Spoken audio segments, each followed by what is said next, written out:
The Freedom Convoy was an international event which happened on Canadian soil. The world looked on as everyday Canadians united to protest their government peacefully, and their action inspired other demonstrations in other countries like the United States and Holland. It started with the government decision on January 15, 2022 to prohibit unvaccinated truck drivers from crossing the Canada-United States border. Truck drivers who failed to comply with this medical decision were quarantined for 2 weeks upon their return home, making their work impossible. A group of these truckers and their supporters began organizing in Western Canada to take their concern to Ottawa in the form of a convoy. If the politicians were not listening, they were going to make them listen to their concern about the discrimination of the vaccine mandate. Truckers had been praised as the hero of the pandemic until they were not anymore. In the wake of this revelation, several other Canadian convoys decided to join this movement.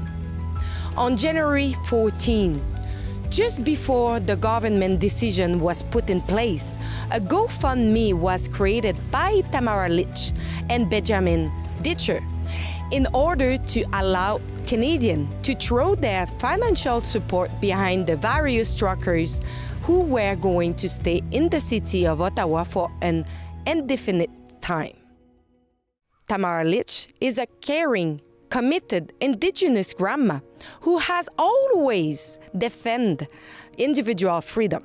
She joined the movement because she was concerned by the government overreach to people. In a short period of time, this platform had collected over $10 million. The GoFundMe platform on February 5th decided to withdraw the social finance from the convoy by freezing and reimbursing the total amount collected after the pressure from politicians and police. The company stated that it now has evidence of law enforcement that the formerly peaceful demonstration had become an occupation, with police report of violence and other illegal activities. Yet, at the commission of the inquiry into the invocation of the Emergencies Act, the terrorist law the Trudeau government used to end the convoy protests, the evidence and testimony do not support those claims. You can check this out at truckercommission.com. The first convoy from the west, from Vancouver in particular, set out for Ottawa on January 22. Along the way, many thousands of Canadians were looking forward to the convoy at the overpass to show their support. At the fuel station, several hundred people came to feed truck drivers with food and other necessities. Rebel News' Mocha Bezergan and Céline Gallas embedded themselves in the convoy after it reached Alberta, and they followed all the way to the final destination, Ottawa.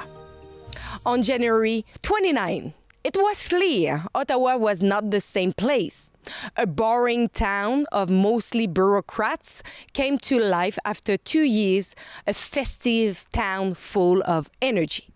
Hundreds of thousands of people were on the streets in the very heart of Ottawa. People had forgotten how cold it was at the rhythm of freedom song and horn.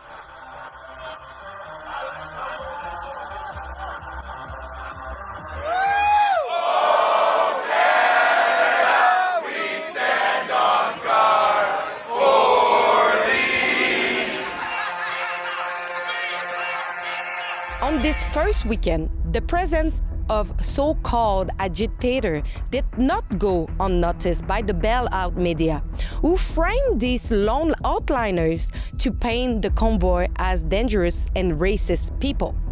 A Confederate flag and a Nazi flag were pictured in the crowd, We have already investigated this event in another of my reports. We will link that story in the article accompanying this video so you can see it for yourself.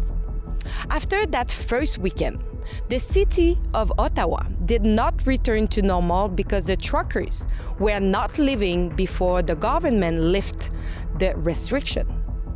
The demonstration remained peaceful from the beginning of January 28 to the very end of February 17, before the 2 days of the dismantlement of February 18 and 19. I would like to point out that inflatable games were being set up for children, as well as street hockey. Free food stalls were on several streets, places to keep warm were offered, and people made sure to clean the streets and clear the snow so no one gets hurt. Despite their difference and contrary views, all these people have realized the impossible and accepted everyone without judging their difference. Vaccinated and unvaccinated were together again, united in freedom. Police were not as tolerant. They began to take several measures against the demonstrators. On February 6, Ottawa Mayor Jim Watson declared a state of emergency, and the Ottawa Police Service announced a ban on providing support supply to truckers. That same night, an enormous seizure of diesel fuel was carried out of Coventry, where the Convoy headquarters were located. The next day, several protesters marched with jerry cans to show their support for the truckers. On February 7, a 10-day injunction was issued by an Ontario Superior Court judge to prevent truck drivers from honking their horn.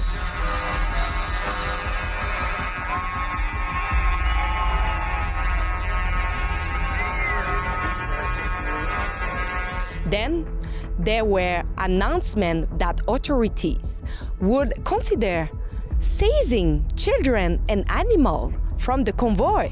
Children who could be at risk during a police operation. We're working with the Children's Aid Society to ensure their welfare and safety. On February 11, Ontario Premier Doug Ford declared a state of emergency for the province to end the occupation.